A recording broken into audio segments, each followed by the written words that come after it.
Kunaon ngahulang bae Nyai. Ulah mikiran teuing budak dageus sideng atuh budak mah. Kendang teh oge pasti ka imah budak mah. Cek juragan pangsiun bari neuteup ka Nyai Heni nuker ngahulang. Sanes kitu juragan. Adi teh masih kena seueur pada melan ieu teh kumaha nya. Tembal Nyai Heni akhirna mah nekad setengah ngusir. Atuh dah kitu nama juragan pangsiunna keneh siga nu teu ngarti. Na tamu teu nya waktu teu ngarasakeun kana boga imah. Tapi juragan pangsiunna memang bener-bener dableg. Teuing bener teu ngarti, teuing pura-pura teu ngarti.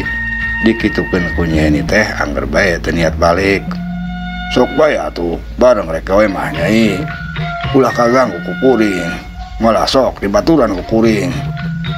Nya lamun kaduga ku kuring dibantuan atuh, cek juragan pangsiun. Atuh Nyai Heni teh meni mendekel olohok. Bek kudu kumaha ari geus kieu aing. Hese pisan balikna teh jalma teh. Aduh, lamun aya tetangga nu nyahun meureun matak jadi fitnah. Kerentas Nyai Heni. Mari juragan pangsiun apok ngomong deui. Hayu Nyai, rek barang gawe mah hayu ku kuring dibaturan.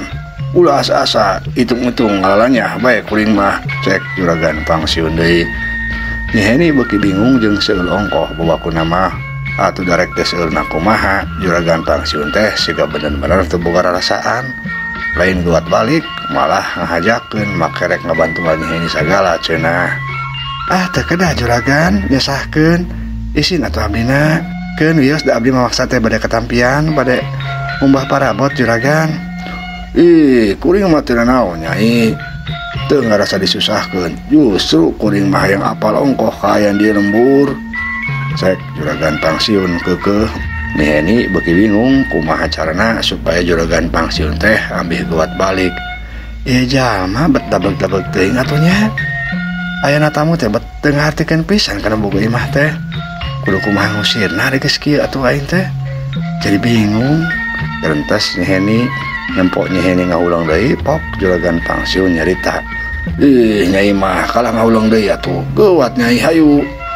Kae dipangwakeun parabot mah nu rek dikumbahan mah ku kuring. Cek juragan pangsiun bari jung nangtung tuluy miheulaan indit ka dapur.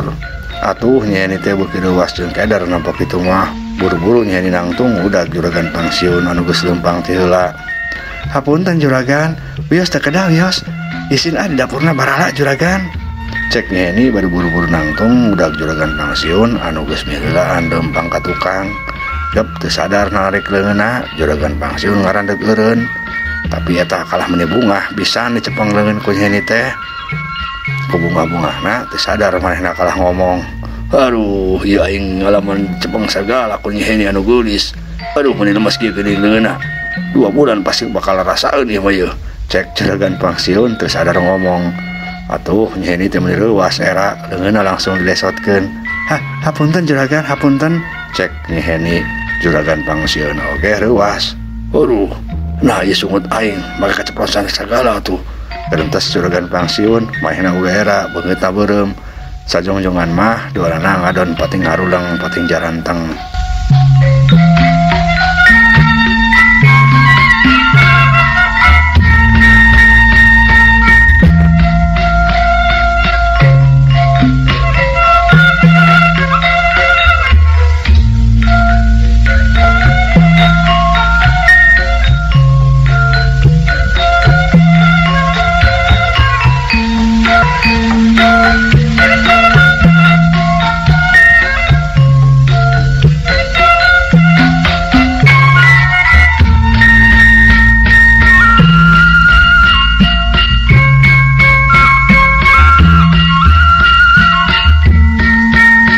Jadi di sajian pihak rada jauh di luar imah aya dua orang budak ora anu keur lempang bari ngunding.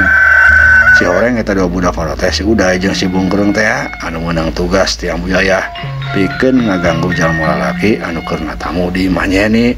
Lantaran ku Ambu Yayah mah disangkana Bah Rustam teh salakina. Rada jauh kehalangan keneh ku hiji kebon si Uday jeung si Bungkrung ngaran degeu laareureun. Panon maranehna doan maran cerong kapal bah handapeun golodog imah Nyeni. Breh katempo ku maranehna aya sandal bakiak lalaki. Bener caritaan Ambu Yayah teh Uday. Aya tamu tuh tempo. Aya sandal bakiak, pasti sandal laki atuh. Cek si Bungkrung mimiti kadenge ngomong. Bener tuluy kumaha rencana urang ayeuna. Rabak langsung tak usir tak kumaha. Ye ulah tuh. Lamun diusir mah urang salah kena. Atuh terus kumaha. Si Bungkrung ngahuleung leungeunna nempel kana tarang, pandaning manehna keur mikir. Nampo kitu si Uday oge sarua nurutan kalakuan si Bungkrung. Nempelkeun leungeunna kana tarang, sarua siga nu keur mikir.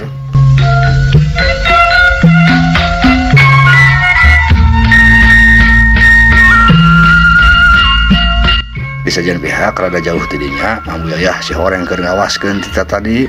Nampo si Uday jeung si Bungkrung kalah ngaharulang bae Ambu Yayah mending ngageremet seueul. Ji eta budak teh kalah ngajaradog bae kitu keunara heula eta budak teh barina ge. Gerentos Ambu Yayah ngarasa teu sabar lantaran si Uday jeung si Bungkrungna anu diparentah ku manehna kalah caricing bae. Teu nyahoun namun si Uday jeung si Bungkrung teh keur malikir. Saking ku seueul-seueulna hampir bae Ambu Yayah teh ngambek ngahaok nyarekan. Untungna kabur sadar. Dasar budak bangkawarah kabeh ge. Duit geus dibere ku aing teh, tapi gawena teh bener. Awas ya lamun teh hasil mah. Dicokot deui ku aing mah duitna. Gerentos Ambu Yayah ngageremet.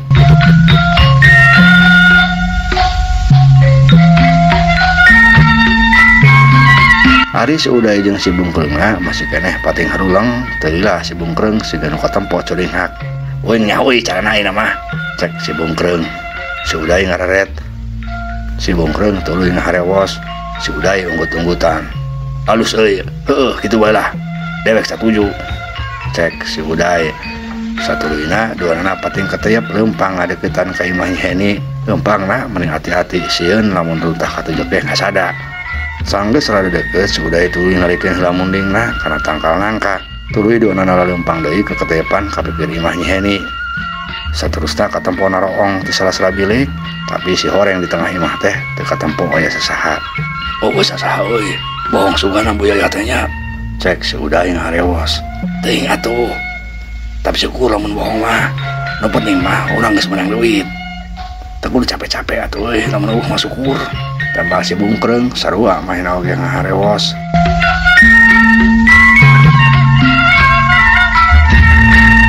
Tapi keur kitu guduprak sada aya nu ngaguduprak di belah dapur.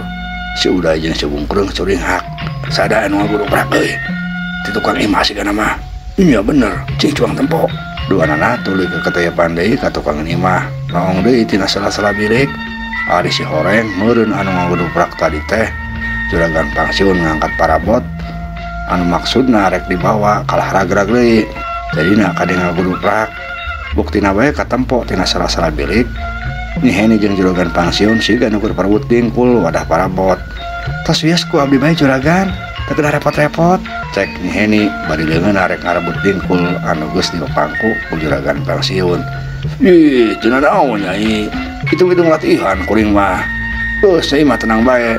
Tambal juragan pangsiun. Nyeni kerung, maksudna latihan kumaha juragan? Tanya Nyeni siga teu ngarti. Juragan pangsiun anu hampir kaceplosan jadi samar pola. Nya, kuring latihan ngangkat anu berat-berat maksudna mah nyai. Tambal juragan pangsiun gugup. Geus lah nyai, ayo rek katampian mah. Cek juragan pangsiun deui bari tuluy bae kaluar ti heula bari momonggok dingkul wadah parabotan. Atuh Nyeni teh geus teu bisa kumaha-kumaha, ayeuna mah nuturkeun.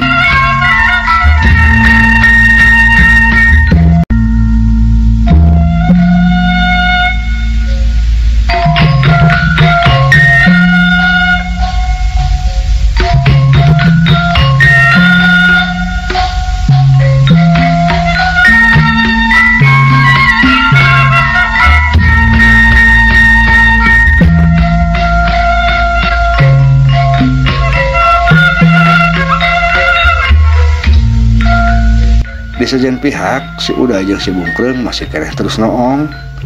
Pok si Bungkrung harewas deui. Ari lain apal teh eta jamal laki saha euy. Tuh ing dewek ge asa karek heuleuh euy. Geus dah padahal teh sabo saha. Nu penting mah tugas urang duaan kudu ngabubur eta jelema. Ayolah juang tuturkeun. Cek si Uday. Atuh tuluy duanana oge laleumpang deui ka kadayepan nuturkeun Nyi Heni jeung juragan pangsiun. Anu geus laleumpang ti heula liwat jalan pato dapur rek katampian.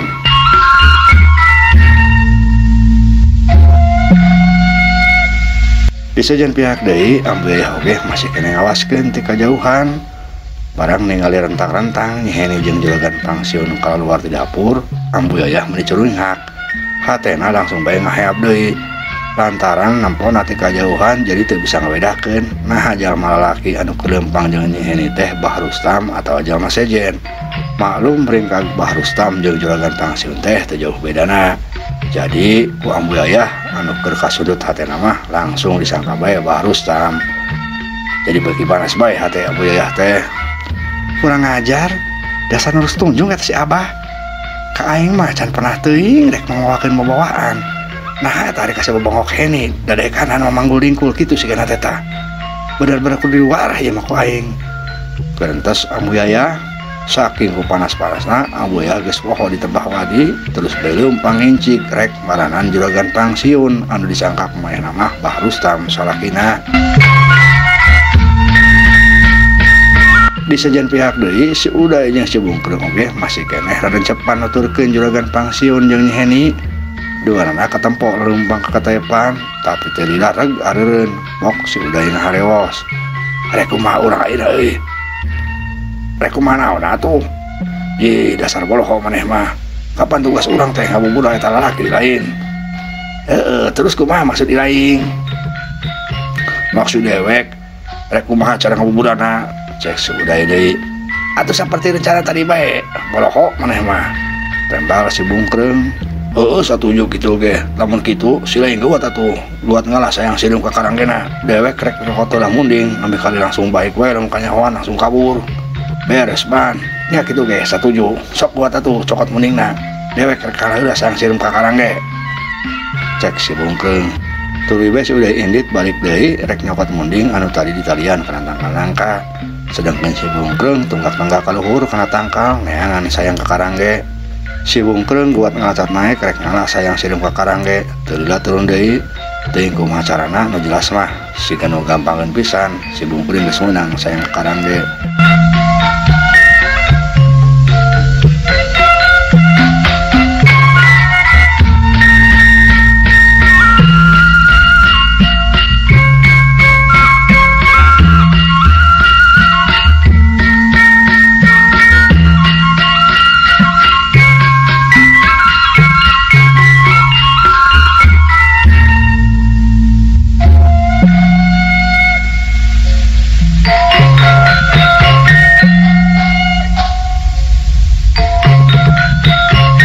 Ari Nyi Heni jeung juragan pangsiunna masih keneh laleumpang rek nguru katampian. Juragan pangsiun numpang di hareup bari monggok dengkul wadah parabotan. Ari Nyi Heni nuturkeun ti tukang bari jeung leumpang teh hatena mah geus ngarasa teu gernah bae. Utamana mah era bisi aya jalma anu nempoeun nu tangtungna bakal jadi bahan omongan batur. Kitu cek pikir Nyi Heni teh harita. Aya-aya bae ari juragan pangsiun. Kumaha lamun aya jalma nu nempo? Pan matak jadi omong ya teh. Ampun aing mah deh. Kerentas Nyi Heni. Tapi juragan pangsiun mah malah beuki siga nu sumanget bae. Atuh da teu rek sumangetna kumaha? Leumpang bareng jeung awewe anu dibikayang ku manehna. Malah pok bari leumpang teh juragan pangsiunna make ngajak ngobrol sagala. Jauh keneh Nyai tampian teh. Cek juragan pangsiun kadenge cumarita. Tos sakit juragan tuh kantor mudun bae sakedik. Tapi eta bilih abot mah wis ku abdi bae ngabantuna juragan. Tembal Nyi Heni. Tuh abot ieu Nyai malah kuring maresep bae nu aya mah. Baheula oge keur masih keneh jeung meneng jenat pamajikan. Kuring mah sok ngabantuan, sok mangawakeun susuhan, sok mangawakeun parabotan. Cek juragan pangsiun deui meureun ngomong kitu teh maksudna mah supaya Nyi Heni jadi katarik ati ku manehna. anu kena bakal daek jadi pamajikana dan nyaho cenah manehna bager sok ngabantuan pamajikan kitu meureun maksudna juragan pangsiun mah. Tapi nyehina ngan saukur cicing dan imbalan manehna oge sabenerna ngarti maksud omongan juragan pangsiun teh. Nya lantaran kitu nyehini malah beuki ngarasa risih bae ngadenge omongan juragan pangsiun kitu teh. Tapi ari rek ngomong mah manehna teu wani. Ih dasar jalma sigana mah hayang olok ka aing eta teh aing ngarti. Tapi da aing mah bisa kaolok. Kerentos nyehini tapi dari sukuna mah anggar bae ngalengkah nuturkeun.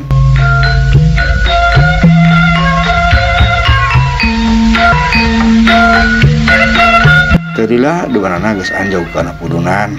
Katempo jalan teh beuki sempit bari jeung lesang ongkoh. Atuh juragan pangsiun anu tara biasa leumpang dina jalan kitu teh miluas. Ngalengkahna beuki ati-ati pisan lalaunan. Meureun si entik olesah. Omo bari jeung barang bawa sagala jadi beuki ripuh pisan. Keur kitu teu kahanyahoan ti mana datangna ujug-ujug kunyung ambu yayah geus aya di dinya. Datang-datang teh haok nyarekan nyingkirkeun Nyeheni bari jeung nepak tak-tak juragan pangsiun. Sia, dasar lalaki nu sunjung sia. Lalaki teh uyahan sia. Ngadon indah hojang awewe sejen. Kaeling atuh kaeling. Kudu era atuh ku umur. Cek ambu yayah bari deungeunna nepak tak-tak juragan pangsiun setengah dijorongkeun. Atuh boh juragan pangsiun, boh Nyeheni meni luas. Komo juragan pangsiun mah anu leumpang bae ge hese. Nyeheni minggir sedengkeun juragan pangsiun eureun ngarandag ngararet hampir dijorongkong. Barang breh atampo jelas rupana ku ambu yayah leuwas. Si horeng anu disangka ku manehna baharus tamsalakina teh lain. Gini eta mah juragan pangsiun lain si Abah. Beuh cilaka ieu mah. Kerentos ambu yayah bari malik undur-unduran. Sedangkeun juragan pangsiun oge olohok kaget. Lain ieu teh si ambu yayah teh arubeh baharus tam lain. Nganaonna eta manusia ujug-ujug nyarekan ka aing. Beuh lamun kitu mah bener sangkan aing teh salila ieu si Rustam teh mamboga niat culit ka aing. Buktina ayeuna pamajikanna bae sigana ditanggaluk aing. Kerentos juragan pangsiun ari Nyeheni mah ngan seukur olohok. Ambu yayah katempo terus undur-unduran. Juragan pangsiun anu ngarasa diganggu bener-bener ambak matana melotot. Ari anjeunna naonan nepak bari ngomong kitu ka kami. Naon salah kami? Cek juragan pangsiun bari sukuna ngalengkah rek nyampeurkeun ambu yayah. Tapi dasar apes pas ngalengkah malah sukuna ti kolesa. Atuh maklum jalan leueur teh juragan pangsiun ngagugrag-gaguh. Ari dingkul nu keur diponggok naragrag ninggang pisan kana awakna brak. Juragan pangsiun meni ngagowak. Aduh, jadol teh tulung. Cek juragan pangsiun bari tuluy awakna disorodot ka handap ku gulitikan. Nempo kajadian kitu Nyeheni kalah molongo. Ari ambu yayah beuki soak. Waduh, cilaka ieu mah. Daripada aing katempuhan mending aing got kabur. Kerentos ambu yayah bari jeung teu loba omong deui peureng-beng bae manehna lumpat kabur. Ngan waktosna seep. Ieu dongeng karangan pribados Kang Abun Burhanuddin. Hapunten kakiranganna mugia katampi ka lain kabingahan. Assalamualaikum warahmatullahi wabarakatuh.